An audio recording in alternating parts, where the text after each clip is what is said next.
Jesus went out with his disciples across the Kidron Valley to a place where there was a garden, which he and his disciples entered. Now Judas, who betrayed him, also knew the place, because Jesus often met there with his disciples. So Judas brought a detachment of soldiers together with police from the chief priests and the Pharisees, and they came there with lanterns and torches and weapons. Then Jesus, knowing all that was to happen to him, came forward and asked them, "Whom are you looking for?" They answered, Jesus of Nazareth. Jesus replied, "I am he." Judas, who betrayed him, was standing with them. When Jesus said to them, "I am he," they stepped back and fell to the ground. Again he asked them, "Whom are you looking for?" and they said, Jesus of Nazareth. Jesus answered, "I told you that I am he, so if you are looking for me, let these men go." This was to fulfill the word that he had spoken. I did not lose a single one of those whom you gave me. Then Simon Peter, who had a sword, drew it, struck the high priest's slave, and cut off his right ear. The slave's name was Malchus. Jesus said to Peter, "Put your sword back into its sheath. Am I not to drink the cup that the Father has given me?" So the soldiers, their officer, and the Jewish police arrested Jesus and bound him. First, they took him to Annas, who was the father-in-law of Caiaphas, the high priest that year. Caiaphas was the one who had advised the Jews that it was better to have one person die for the people. Simon Peter and another disciple followed Jesus. Since that disciple was known to the high priest, he went with Jesus into the courtyard of the high priest, but Peter was standing outside at the gate. So the other disciple, who was known to the high priest, went out, spoke to the woman who guarded the gate, and brought Peter in. The woman said to Peter, "You are not one of this man's disciples, are you?" Peter said, I am not. Now the slaves and the police had made a charcoal fire because it was cold, and they were standing around it and warming themselves. Peter also was standing with them and warming himself. Then the high priest questioned Jesus about his disciples and about his teaching. Jesus answered, "I have spoken openly to the world. I have always taught in synagogues and in the temple, where all the Jews come together. I have said nothing in secret. Why do you ask me? Ask those who heard what I said to them. They know what I said." When he had said this, one of the police standing nearby struck Jesus on the face, saying, Is that how you answer the high priest? Jesus answered, If I have spoken wrongly, testify to the wrong. But if I have spoken rightly, why do you strike me? Then Annas sent him bound to Caiaphas the high priest. Now Simon Peter was standing and warming himself. They asked him, You are not also one of his disciples, are you? Peter denied it and said, I am not. One of the slaves of the high priest, a relative of the man whose ear Peter had cut off, asked, Did I not see you in the garden with him? Again, Peter denied it, and at that moment the cock crowed. Then they took Jesus from Caiaphas to Pilate's headquarters. It was early in the morning. They themselves did not enter the headquarters so as to avoid ritual defilement and to be able to eat the Passover. So Pilate went out to them and said, "What accusation do you bring against this man?" They answered, If this man were not a criminal, we would not have handed him over to you. Pilate said to them, "Take him yourself and judge him according to your law." The Jews replied, We are not permitted to put anyone to death. This was to fulfill what Jesus had said when he indicated the kind of death he was to die. Then Pilate entered the headquarters again, summoned Jesus, and asked him, "Are you the king of the Jews?" Jesus answered, "Did you ask this on your own, or did others tell you about me?" Pilate replied, "I am not a Jew, am I? Your own nation and the chief priests have handed you over to me. What have you done?" Jesus answered, My kingdom is not from this world. If my kingdom were from this world, my followers would be fighting to keep me from being handed over to the Jews. But as it is, my kingdom is not here. Pilate asked him, "So you are a king?" Jesus answered, You say that I am a king. For this I was born, and for this I came into the world, to testify to the truth. Everyone who belongs to the truth listens to my voice. Pilate asked him, "What is truth?"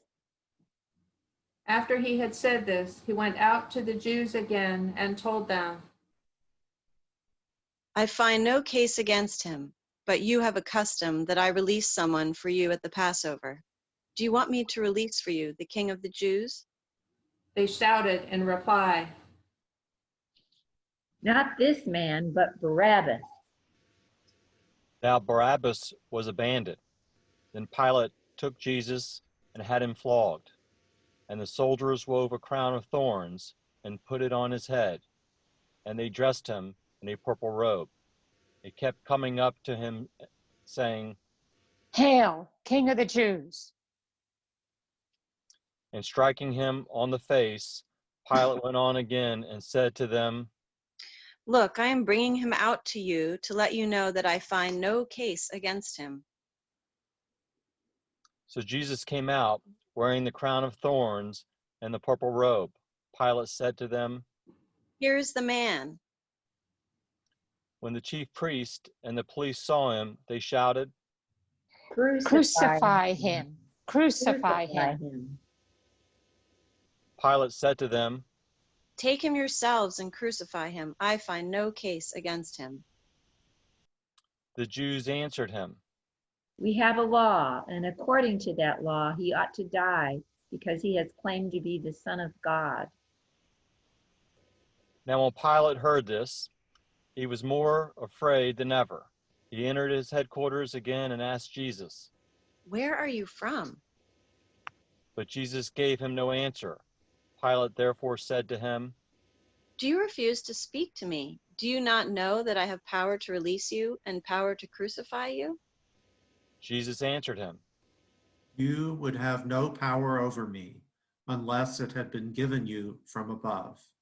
Therefore, the one who handed me over to you is guilty of a greater sin.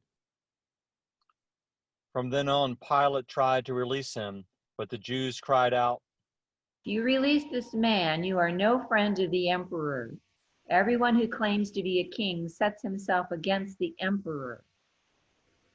When Pilate heard these words, he brought Jesus outside and sat on the judge's bench at a place called the Stone Pavement, or in Hebrew, Gabbatha. Now it was the day of the preparation for the Passover, and it was about noon. Pilate said to the Jews, "Here is your king." They cried out, Away with him! Away with him! Crucify him! Pilate asked them. "Shall I crucify your king?" The chief priests answered, We have no king but the emperor. Then he handed him over to them to be crucified. So they took Jesus, and carrying the cross by himself, he went out to what is called the place of the skull, which in Hebrew is called Golgotha. There they crucified him, and with him two others, one on either side with Jesus between them. Pilate also had an inscription written and put on the cross. It read, Jesus of Nazareth, the King of the Jews. Many of the Jews read this inscription because the place where Jesus was crucified was near the city, and it was written in Hebrew, in Latin, and in Greek. Then the chief priests of the Jews said to Pilate, Do not write the King of the Jews, but this man said, I am King of the Jews. Pilate answered, What I have written, I have written.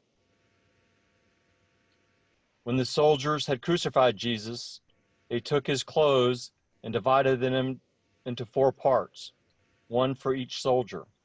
They also took his tunic. Now the tunic was seamless, woven in one piece from the top. So they said to one another, Let us not tear it, but cast lots for it to see who will get it. This was to fulfill what the scripture says. They divided my clothes among themselves, and for my clothing they cast lots. And that is what the soldiers did. Meanwhile, standing near the cross of Jesus were his mother and his mother's sister, Mary, the wife of Clopas, and Mary Magdalene.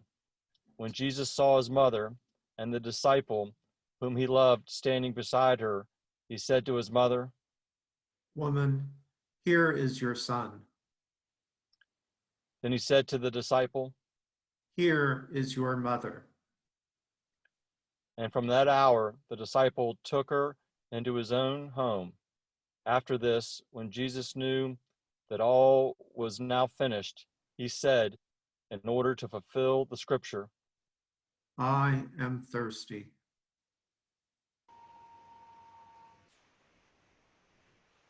A jar full of sour wine was standing there. So they put a sponge full of wine on a branch of hyssop and held it onto his mouth. When Jesus had received the wine, he said, It is finished.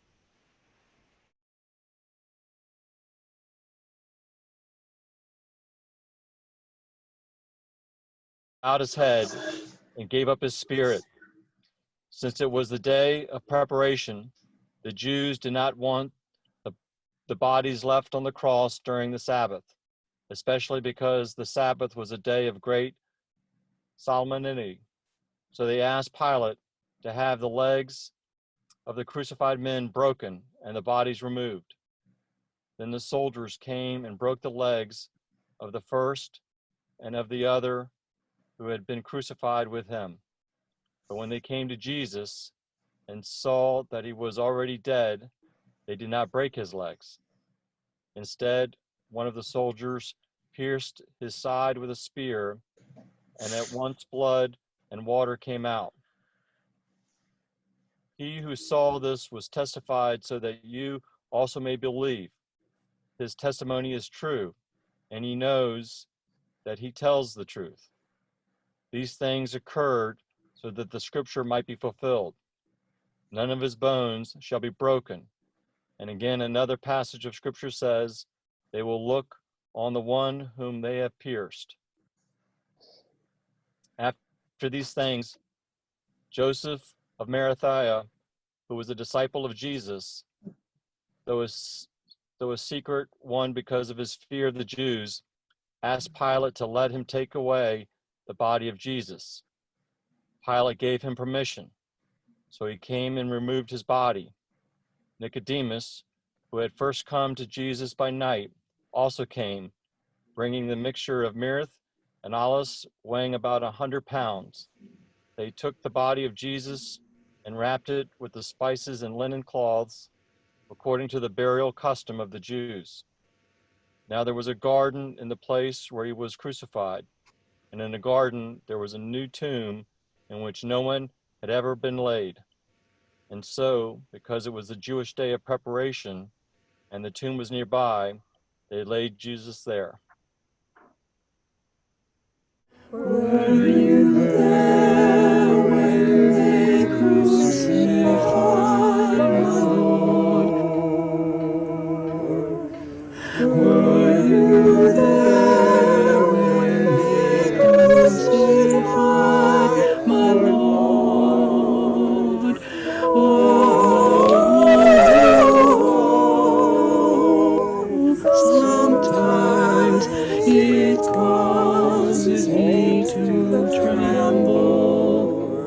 tremble, tremble.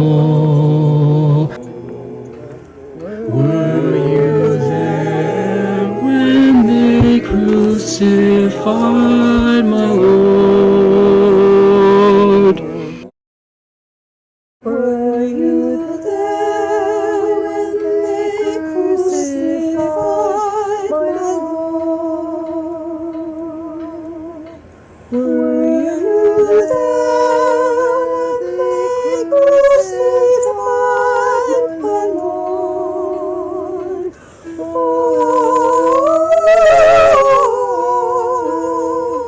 sometimes it causes me to tremble, tremble,